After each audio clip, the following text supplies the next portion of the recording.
Anand Menon. He's the director of the think tank, the UK in a Changing Europe. A very good afternoon to you. Lovely to see you again. Good afternoon.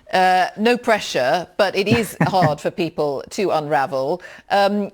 Here's one suggestion. Other officials say it might not be happening. What's your best guess, understanding, extrapolation of what you think is happening right now?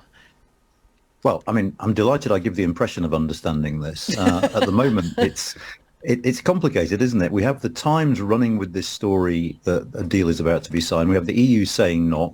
I think what is obviously the case is that both sides are desperate to get a deal, and there are signs that both sides are making compromises. But as you started off saying, on that fundamental issue of the role of the European Court of Justice, the situation is rather binary.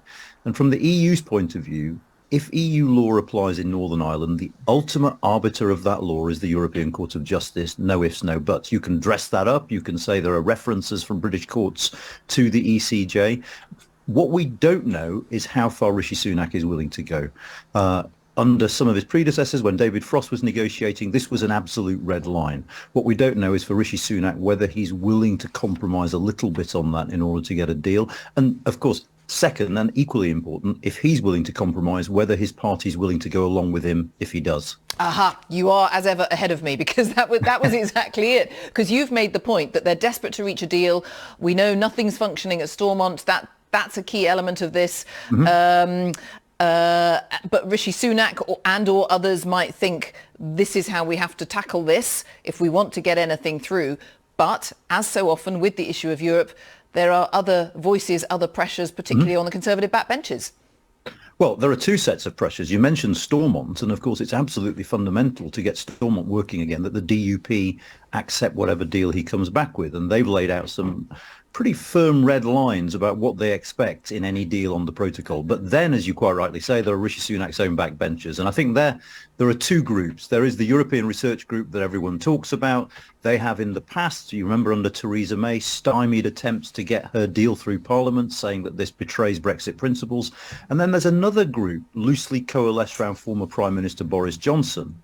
And I think there's a degree of concern in number 10 that they don't want to sign up to something that allows him to cry betrayal, because actually then you might find the makings of quite a sizable number of backbenchers who are sort of turning against the Prime Minister on Brexit policy. Yes. And how, oh gosh, I was about to start my question with the phrase, how long? I mean, it could be how long is a piece of string? But I'm trying to go back to your opening point, which is that everybody would like to finalise what has been a running sore in the whole Brexit debate.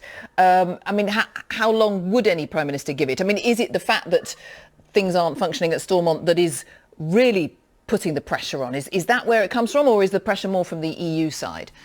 I think there are three sets of time-related pressures.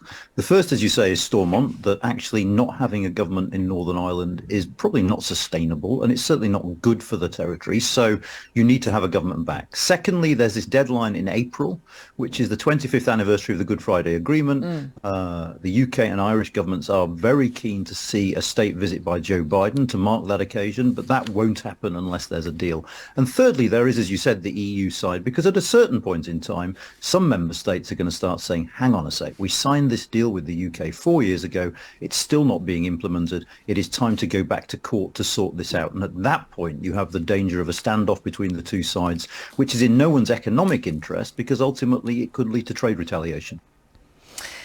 Very, very good to talk to you as ever. We'll be talking again as that deadline approaches as well, I'm sure. Thanks so much. Thank you. Professor Anand Menon there from the UK in a Changing Europe.